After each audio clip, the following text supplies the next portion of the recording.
Hello everyone and welcome back to the Class 47 Peter YouTube channel, and today I'm going to be doing a running session video of Hornby's LMS Turbomotive. I haven't done a running session video for some time now. I have been including running session videos in the latest layout build videos, but I thought I'd do a running session video again, so I thought I'd just do a video further showcasing Hornby's LMS Turbomotive. Why not, just for a bit of fun. I'll get a running on both lines and hauling different passenger trains.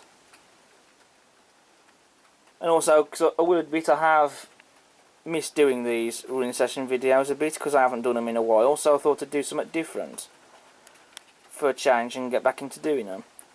Originally I wanted to do a haulage test video with this model, but that wasn't going to happen.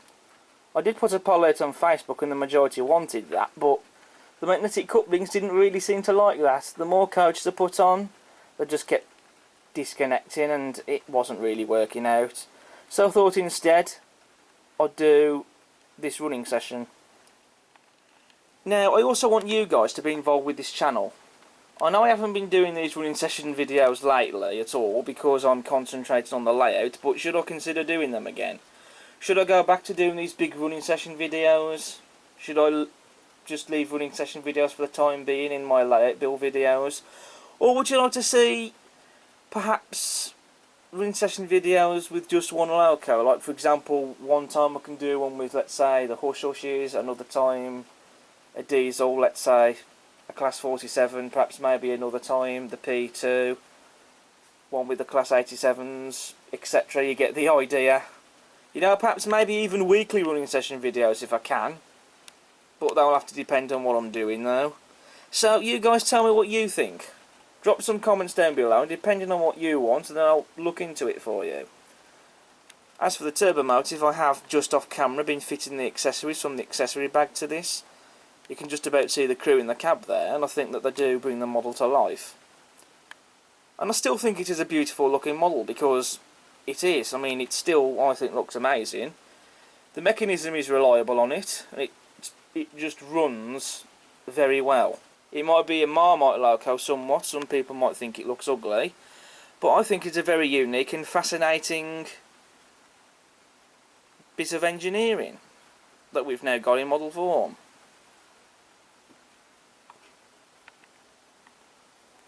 And at the moment I've got it pulling my BR Maroon Mark 1s.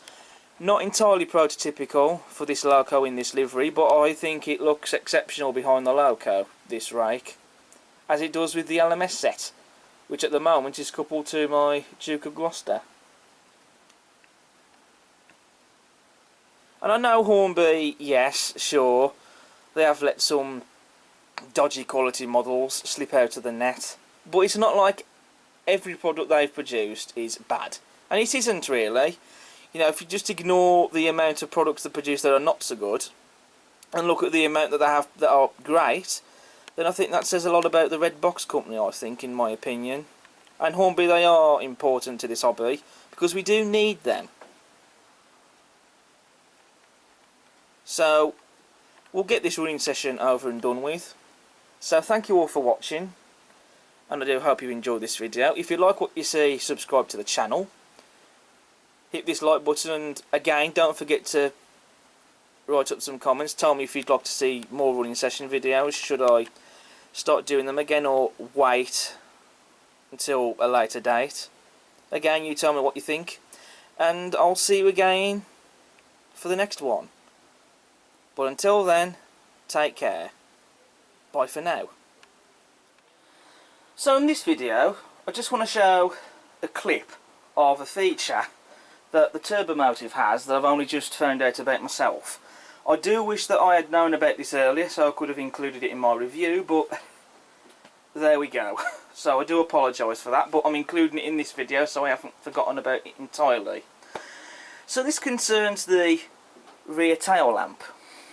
Now, according to the instruction manual, to turn this on and off, you can do this by